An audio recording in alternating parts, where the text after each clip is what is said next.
Salut à tous et bienvenue sur AZ237. Toute femme vous dira qu'être mère est un bonheur incomparable. Donner la vie apporte une joie à laquelle beaucoup aimeraient goûter. Cependant, prendre soin et élever des enfants n'est pas toujours une tâche aisée et celle-ci peut parfois mettre la patience des parents à rude épreuve. Mais lorsqu'une tragédie se produit, on a vite fait de se recentrer sur tout l'amour que ces petits êtres nous font connaître.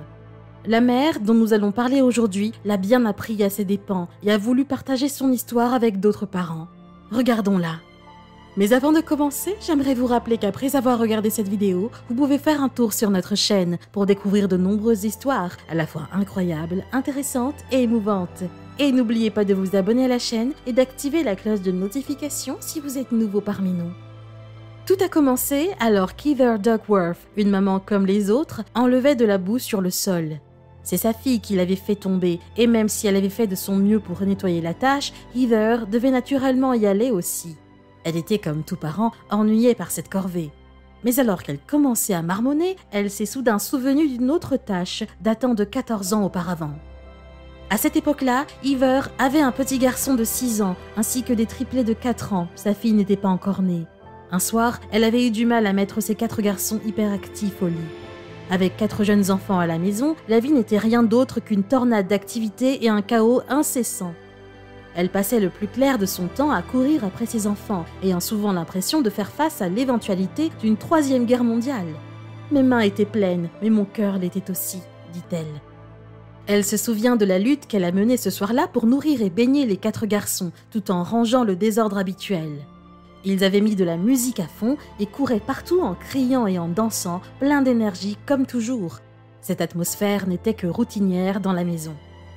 Au milieu du chaos et de sa lutte pour mettre les garçons au lit, elle a regardé le tapis et a vu une grande tache d'encre bleue. L'un des triplés, Jacob, se tenait à proximité, un stylo cassé à la main. L'encre s'était abondamment répandue sur tout le tapis, mais aussi sur son pyjama, sur son corps et plus ou moins sur tout ce qui se trouvait dans la pièce. Inutile de dire qu'en voyant cela, Heather a perdu la tête. Sa patience était au bord du gouffre. Je me suis sentie instantanément irritée alors que j'attrapais mon fils et l'emmenais dans la salle de bain pour le nettoyer et que mon mari commençait à frotter ses taches bleues vives sur notre tapis. Des larmes de frustration me piquaient les yeux. J'étais si fatiguée et vraiment très en colère. Je n'étais pas en colère contre mon fils, qui était aussi bleu qu'un schtroumpf, mais contre moi-même pour avoir laissé ce stylo-là où mon enfant avait pu l'atteindre, a déclaré la mère. Elle a ajouté « Nous ne vivions dans cette maison que depuis 6 mois et maintenant la moquette était complètement ruinée. Nous avons frotté cette tache pendant 1 heure cette nuit-là, mais elle ne partait pas. Heather et son mari ont même engagé des nettoyeurs professionnels, mais en vain. La tache a continué à lui taper sur les nerfs et elle était agacée à chaque fois qu'elle la voyait. Cela me rendait furieuse et je me sentais comme une ratée d'avoir laissé le stylo à la portée des enfants. Cette tache bleue était juste un gros point négatif dans ma vie. Je la détestais, raconte Heather. Mais soudain, quelque chose s'est produit qui a supplanté sa frustration à propos de l'encre sur le tapis. Quelque temps après l'incident, son petit garçon responsable de la tache bleue est tombé malade et les médecins lui ont diagnostiqué un cancer. Tout a basculé en un seul instant. Et 2 ans après cette nouvelle bouleversante, Jacob n'était plus là. Lorsque le petit Jacob est allé au ciel, la tache bleue est restée. Elle était toujours là. Et elle était désormais un souvenir constant de mon fils. Mais c'était aussi un rappel de ma frustration pour quelque chose d'aussi futile, de si insignifiant dans le schéma de la vie, dit Heather. Elle souhaite maintenant que les mères du monde entier réalisent que les jeunes enfants font toujours des dégâts. Élever de jeunes enfants peut être incroyablement frustrant et à mesure qu'ils grandissent, un parent doit faire face à de nouvelles épreuves et de nouveaux défis. Pour Heather, la tache bleue est maintenant un rappel constant que la vie avec des enfants peut être tumultueuse, mais qu'elle vaut vraiment la peine d'être vécue. C'est un rappel qu'il ne faut pas s'inquiéter des petites choses. Un rappel que le matériel n'est pas important, mais que les gens le sont. Avec les enfants, des accidents arrivent, et il vaut mieux laisser tomber tous les petits détails pour se concentrer sur ce qui compte vraiment.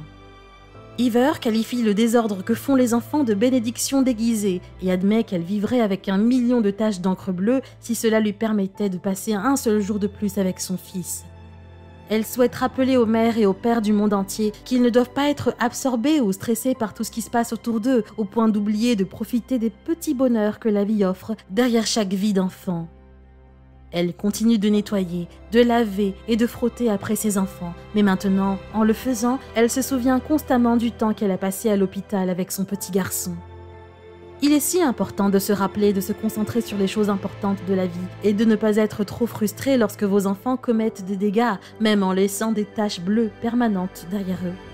Les pyjamas sales, les visages de schtroumpfs et les grosses taches sur les tapis ne sont que la preuve que nous avons fait quelque chose de bien sur notre chemin. Nous avons eu des enfants. Quelle est votre opinion au sujet de cette histoire? Dites-le nous dans les commentaires.